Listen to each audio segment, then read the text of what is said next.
الله نحمده ونستعينه ونستغفره ونؤمن به ونتوكل عليه ونعوذ بالله من شرور أنفسنا ومن سيئات أعمالنا من يهده الله فلا مضل له ومن يضلل فلا هادي له ونشهد أن لا إله إلا الله وحده لا شريك له ونشهد أن سيدنا ومولانا محمد عبده ورسوله.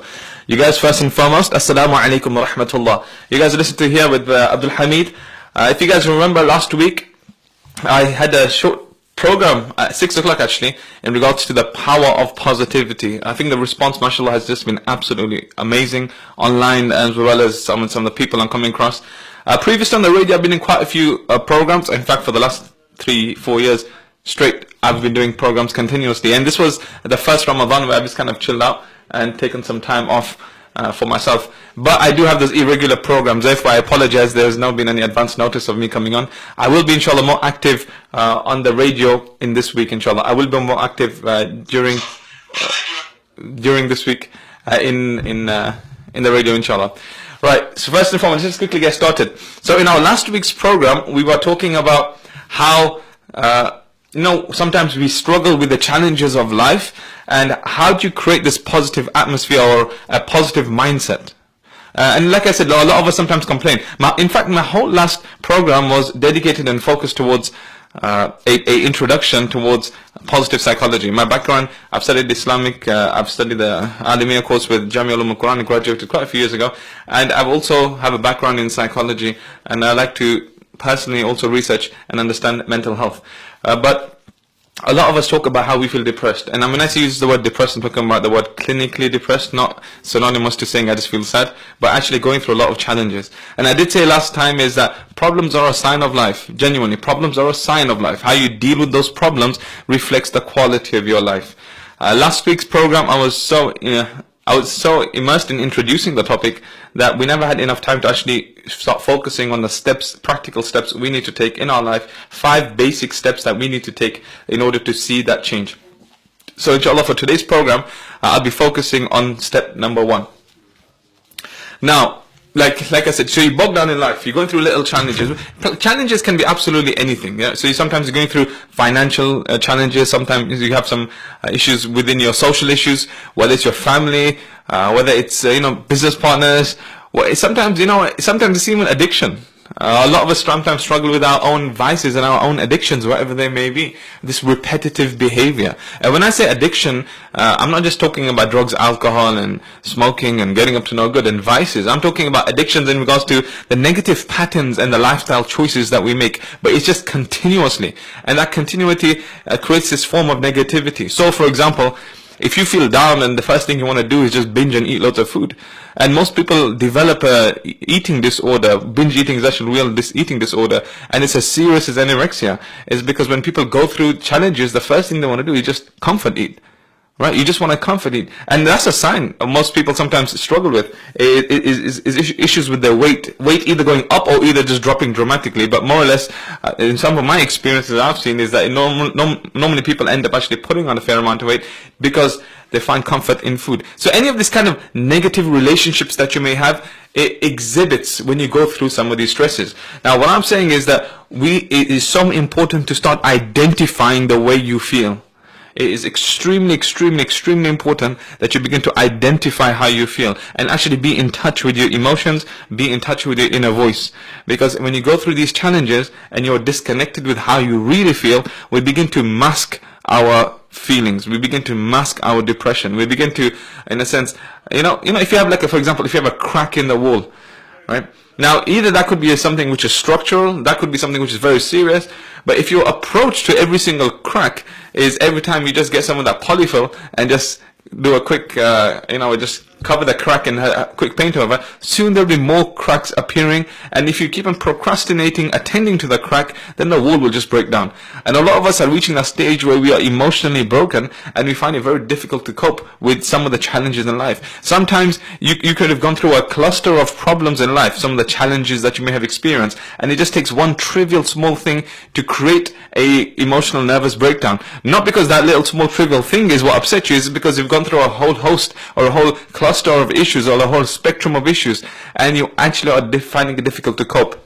Can I also say that there's nothing wrong in seeking help? And every single one of us struggle with our difficulties. I mean, for example, women, to actually looking after your children, I think it's a huge, massive responsibility, but it's also at times an emotional drain. And I know Islamically, obviously, it's rewarding rearing your children and looking after your children. In fact, the Messenger of God said that the women who actually looked after their families and their children equated to those who actually go and exert themselves in expeditions. The women who look after their children at home and give them a good tarbiyah and an Islamic upbringing, the Messenger of God equated them to those who go out in expeditions and defend Islam.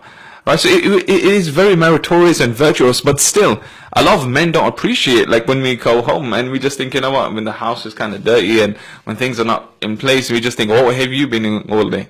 Right, but we don't realize is that, you know what, it's not just about catering for what's happening in the house, but it's also giving that sense of focus and attachment the kids need. And like I said, when you are continuously the source of energy, giving out energy to other people, sometimes you yourself also need that support, or you need that emotional focus. So what I'm focusing here on today is we're looking at five. First of all, we're going to look at 5 basic steps of power of positivity to create a positive mindset, and then inshallah, if we have time, I'll try to discuss 3 further steps that we can take that will hopefully revolutionize our life and the way we think, inshallah. I also remind everyone, inshallah, if you guys want to watch this live stream, the program is called The Power of Positivity, the Hour of Power, and we're also going to be discussing positive psychology. If you guys want to watch this, you can watch it on Ramadan.fm, the live stream. You can watch the stream live on Ramadan.fm, or you guys are more than welcome to text into the studio. You're more than welcome to text into the studio on 07450925084. If you guys want to text into the studio, then you're more than welcome to, inshallah. And also, can I say one last bit of plugging, is please go on my page. The live stream is also available on my page on Abdul Hameed Ismail, ABDUL plus HAM plus ISMAIL, Abdul Hameed Ismail. And please do like my page. I'm actually hopefully releasing a YouTube series on the power of positivity. Right, let's continue. So the first step, and I touched on this last time, but I'll focus on it further. All right. Number 1 step to creating a positive mindset is learning to follow what makes you happy. Now, like I said, this sounds so cliche and cheesy what I'm saying, but it is so true. I think we underestimate the importance of just following the joy in your life, following or doing what actually genuinely makes you happy. Now, as Muslims, obviously we have perimeters and we have boundaries in Islam in regards to our restrictions.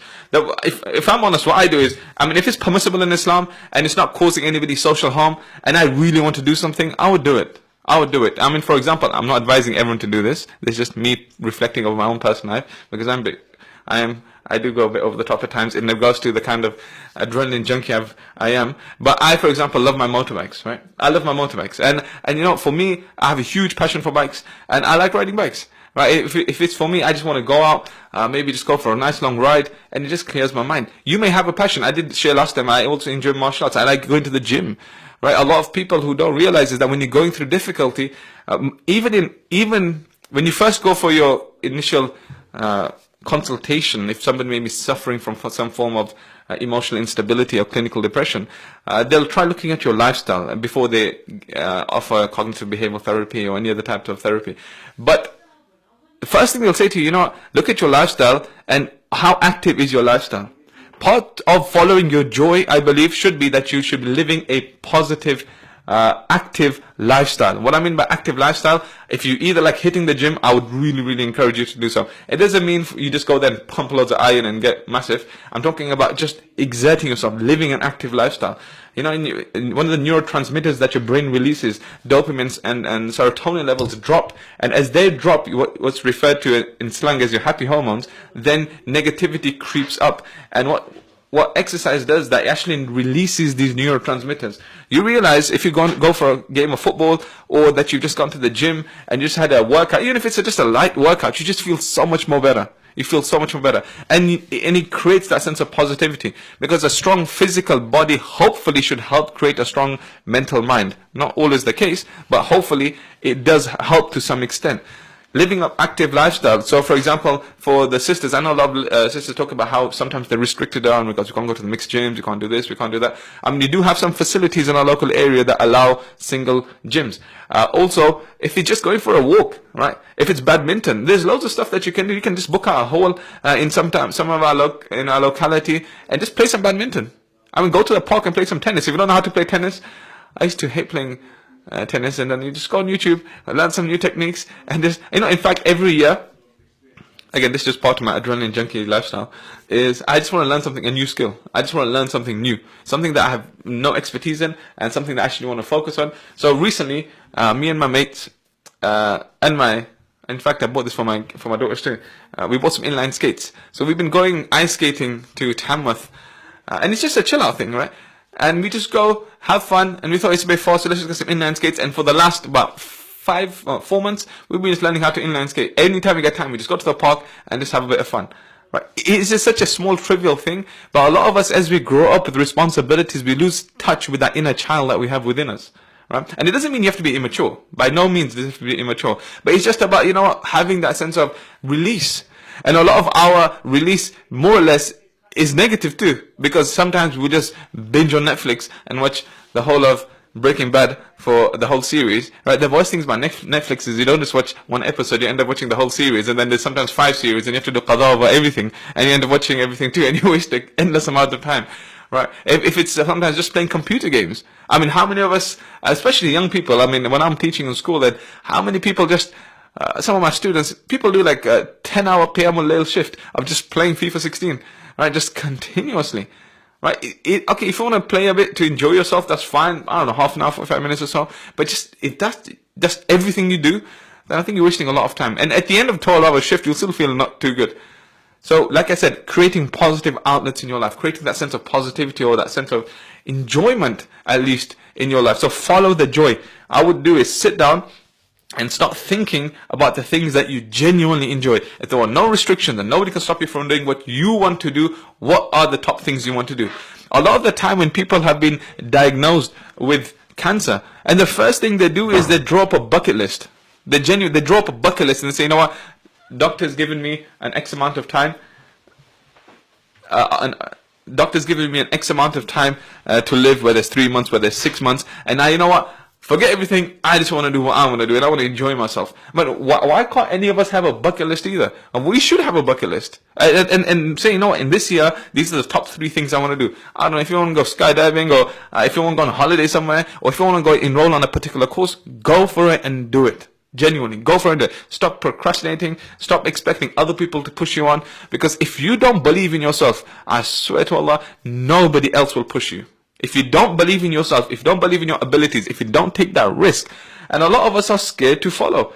And this leads us to the second point. So number 1 is follow the joy in your life. Follow what makes you happy. If you don't know what makes you happy, sit down and start really introspection and think deeply and ruminate. I don't know, just like off the lights and just lock yourself in a room and start thinking.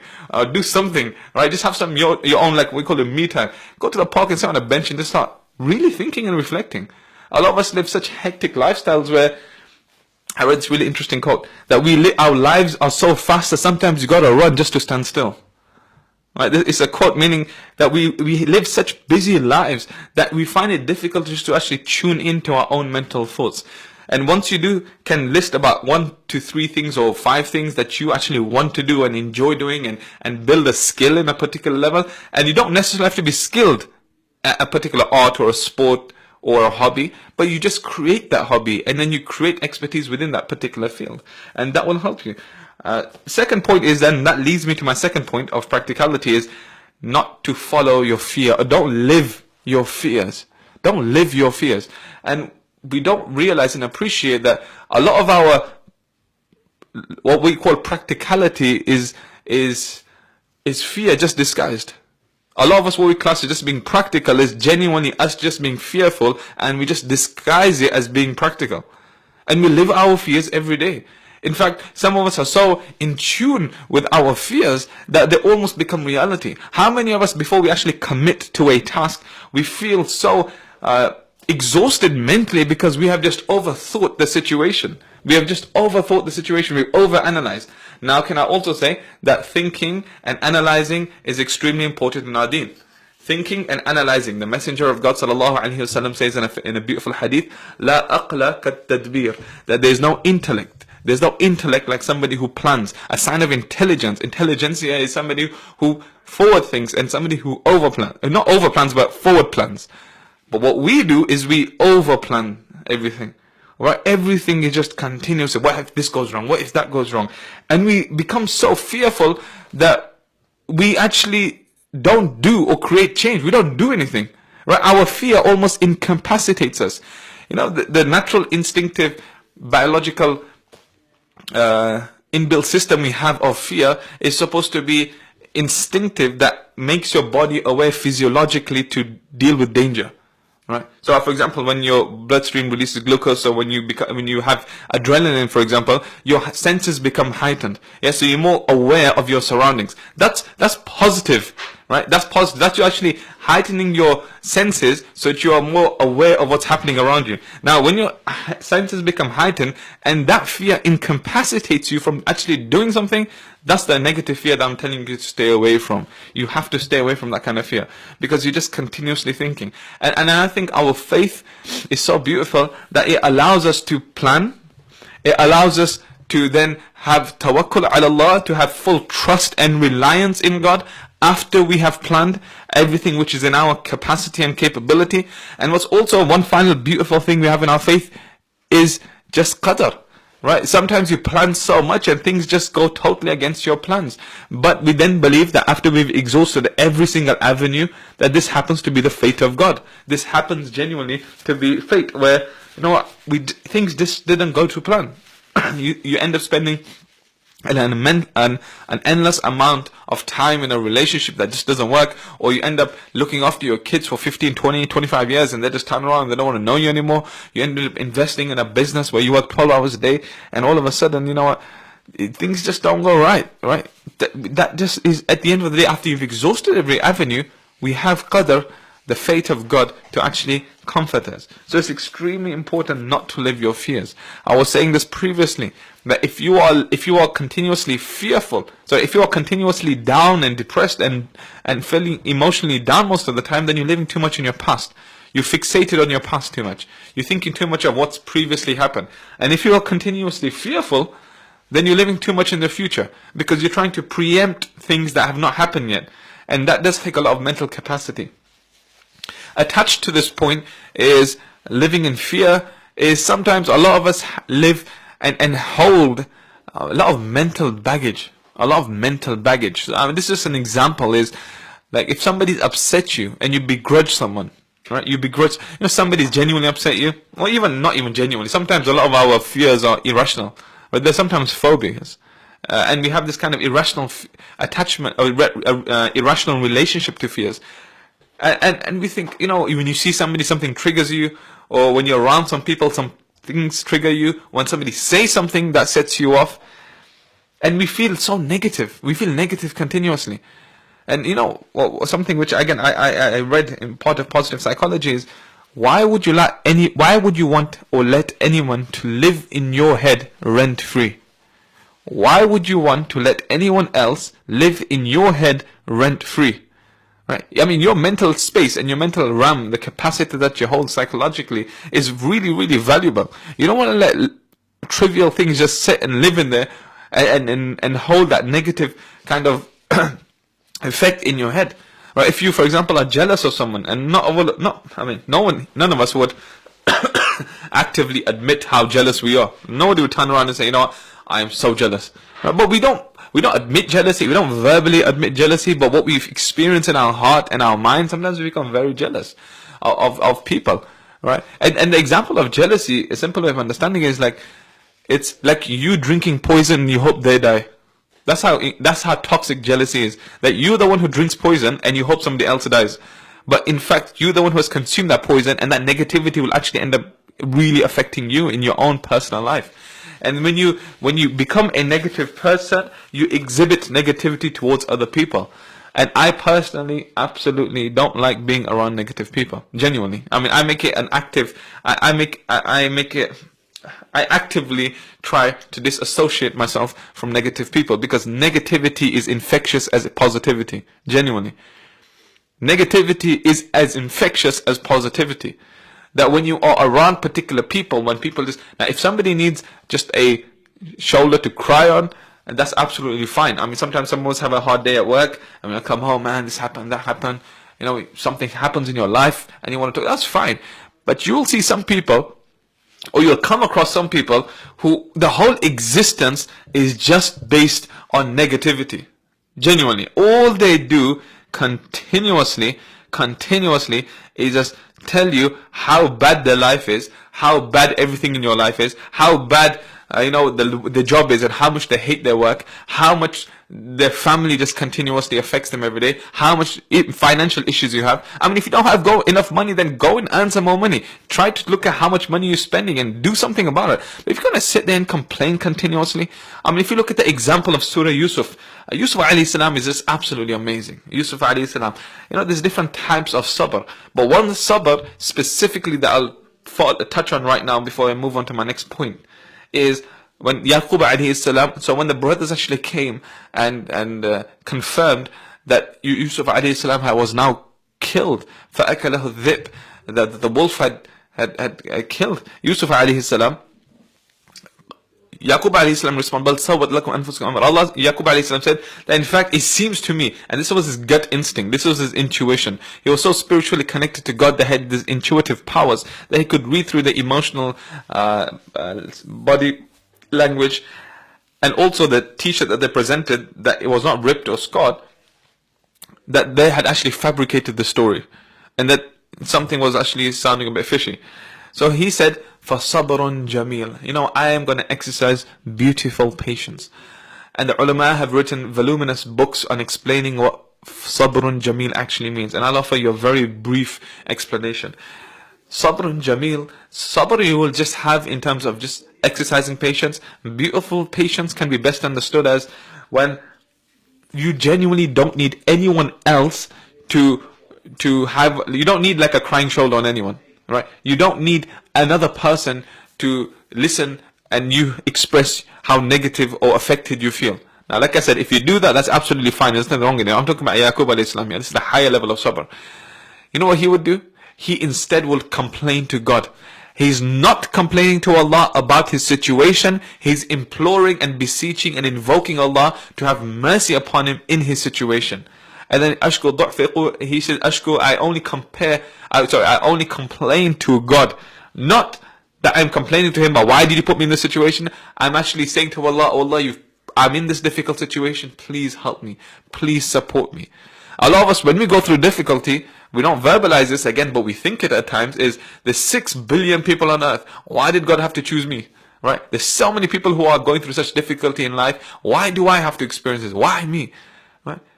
Positive psychology makes you think, why not me? Or why it should be me? And you know what? This is going to be my opportunity to shine. Because behind everything you fear is an opportunity for you to grow. And remember that. Behind every fear and everything that you hide behind, once you face it, it's your opportunity to grow, because it's some of your biggest insecurities that you're trying to hide.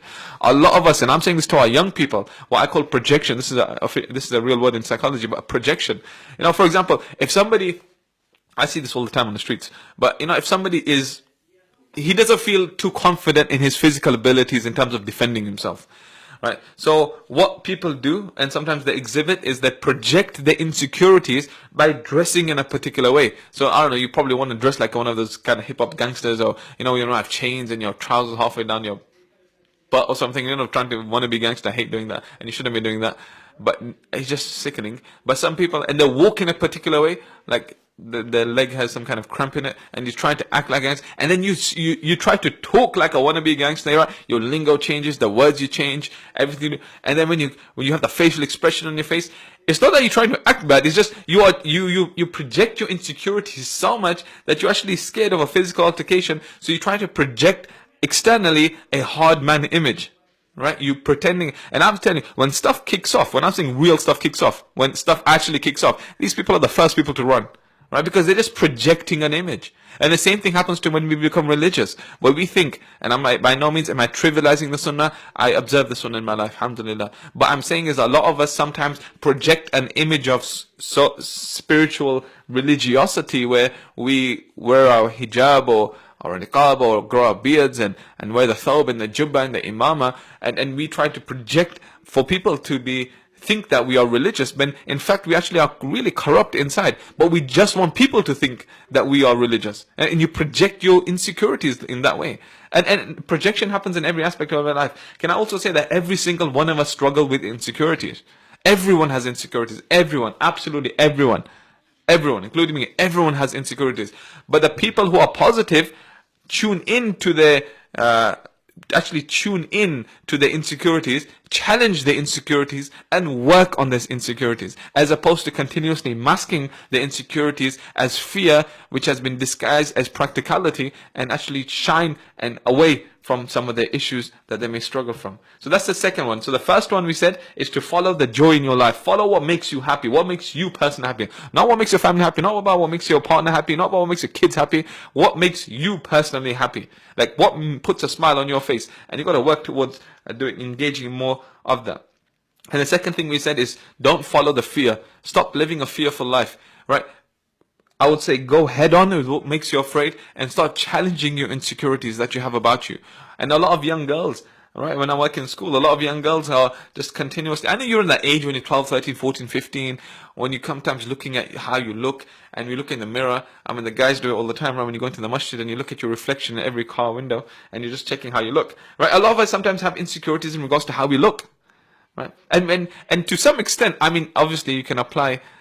Some people like putting 10 layers of makeup on, but you can apply whatever you need to externally. But a time comes that your foundation is not just what you put on your face, but your foundation is something that is built in your heart and in your mind, right? Your foundation. So even these words that we have sometimes upset me, man. Like, your foundation is not just a layer that you put on your face. A foundation is what you build psychologically and mentally, and with your spirituality in your heart. And when you have these two coupled, let me tell you, you could lose, some of the scholars would say that I can lose everything in my life. I can lose everything in my life. Nobody can rob me of my intellect and my spiritual heart. The likes of Imam Ghazali would say this, a 12th, 13th century theologian, right?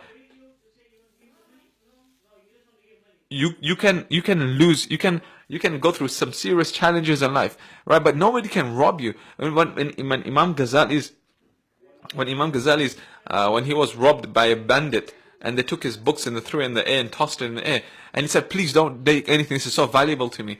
And he said to me, and he said, this is all my knowledge I've been collecting for the last few years. And the bandit turned around and said to him, well, is this how you fortify your knowledge? Is this how you guard and preserve your knowledge?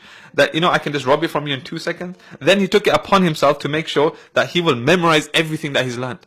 He knew that is what he has developed in his mind and in his heart is something nobody can rob him from. And that's the kind of dynamic people we genuinely need to become. I feel we seriously need to step up our game. Stop the negativity. Stop being around negative people. Change the way you think. And when you become positive, I'm telling you, when you become positive, you exhibit positivity and people want to be around you. This aura about you changes. Right? People like confident people. Genuinely. I mean, people like confident people. People want to be around you. In fact, you'll see some people who are not as confident as you, like latching on into your atmosphere and into your kind of buzz and into your kind of style and the kind of person that you become, because they feed off that positivity too. And it's infectious. Like I said, as negativity is infectious, positivity is equally as infectious. Right, before I move on to step 3, 4, and 5, inshallah, I have 8 minutes left. I'm just going to very quickly read some text messages. You guys, Jazakallah for this. I thank you so much for these kind text messages. I've just been inundated with text messages. For those who are listening, if you guys want to watch the live stream, you guys can inshallah go on the Ramadan.fm. And I would also encourage you guys, you can check this live stream out on my Facebook page on Ramadan. Sorry, my own Facebook, I should say, is Abdul Hameed Ismail. ABDUL space HAMEED space ISMAIL. Please do like my page, inshallah. I am currently, hopefully, working on a series of power positivity. I'll be, inshallah, releasing on my Facebook some videos, short videos, of how to actually create positive psychology. Somebody saying, mashallah, great show. As we get older and wiser, I'm just reading a text message out. As we get older and wiser, we shift the focus on what really matters, not triviality, which is true. One of the greatest mental freedoms is truly not caring what anyone else thinks of you. I agree with that. I totally agree with that. Now, when I say you shouldn't care what people think of you, I don't mean, like, dye your hair pink and walk out in, I don't know, some craziness and on the streets and like pierce your whole face and say, I don't care what people think about me. None of that creativity. But as long as it's within the deen, as long as within the sharia, I don't think so. You should conform. Right? And again, this is just my personal reflection. I'm my own kind of person. This is who I am as a person, right? I enjoy the stuff that most people, I know people who study deen, for example. I know people, I'm not critiquing anybody, I'm just talking about my own personal life.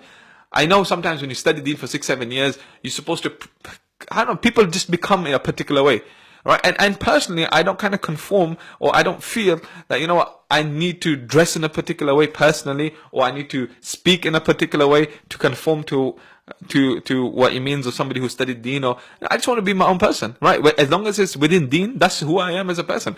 If that reflects my hobbies, that's what I want to do, right? That's just who I am. But you should stop thinking too much about what other people think, because there'll be somebody always there to criticize you continuously. I promise you, even if you continue to do the right thing for the rest of your life, there'll still be 100 critics who will be telling you how much of a useless person you are. And until you don't live your own dreams, you know what? You shouldn't give too much attention to what other people think of you, right? So again, we pray to Allah subhanahu wa ta'ala, Allah actually helps us deal with some of these issues. Again, guys, Jazakallah for inspiring young people. I hope, inshallah, young people feel inspired by what I'm saying. I just feel people's pain. I go through my own challenges in life. I'm not saying this sitting on a mic thinking I've mastered every single way of positive psychology in my life is perfect. No, far from it. In fact, I use every day. I have down days. I have up days. I have days where I struggle. I have days where I have to. People around me are reminding me, dude, you just talk about positive psychology, man. You need to implement some of it in your own life. So I have my friends, right, sometimes telling me, you know what, you need to step up somewhere. If you're feeling down, this is what you need to do. And you need reminder. I think that's good friends that you have around you that can actually uplift you, empower you, as opposed to disempower you continuously. You guys, we have so many text messages. Jazakallah for all these messages. I'm not going to have a time to read everything. I just have another 5 minutes left. I will be coming back on air today. I'm on a marathon, inshallah. I will be coming back on air at 8 o'clock. And in my break, I'm going to be recording some shows, inshallah. But I will be back at 8 o'clock. My mom's going to be coming on the radio with me. We're just going to be raising some awareness, just slightly about her charity, and also about having a motherly kind of son discussion about some of the issues that we have in our community. That's going to be at 8 o'clock, 8 till 9 o'clock today, inshallah. Right, let's get back to the issue. So the first thing we said to positive psychology is following the joy in your life. The second one thing is stop being fearful. Stop living your fears. Rather than thinking of something as you're just being feared, or you're scared of something, think about, this is my opportunity to explore part of who I am and my identity. And just seek out what's happening there. Right, just seek out what's happening there. I've been planning just to go out to Morocco and just backpack the whole of Morocco and just go up north. Me and my mates are just planning in July, just check some of this place out. Right, just do some stuff which is like you just want to do. Right, third point is thinking bigger. Think bigger. Meaning you can tell the size of a person's problems by looking at what they continuously stress about. You can reflect the quality or how ambitious a person is by looking at the problems they face in life. If you are really ambitious, you will struggle. You'll have more problems in your life. If you are not as as risky and as forward thinking, then you will more or less have trivial issues. You meet some people who I've come across, like when you're an imam in the community and people come to you about some issues.